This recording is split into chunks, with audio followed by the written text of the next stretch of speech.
Steve in Denmark.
Kan Steve mon finde tilbage til Minecraft? Og hvis ikke, kan han så overleve i den normale verden?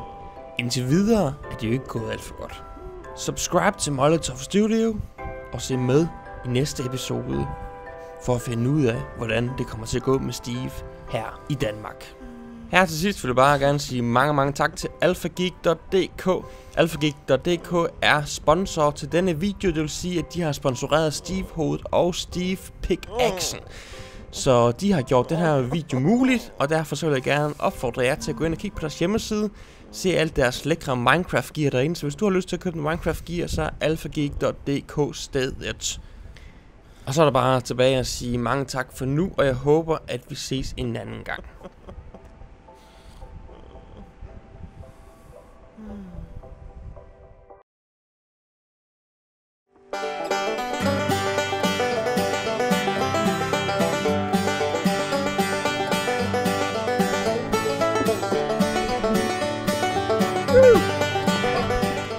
Fortsæt bare med opdag.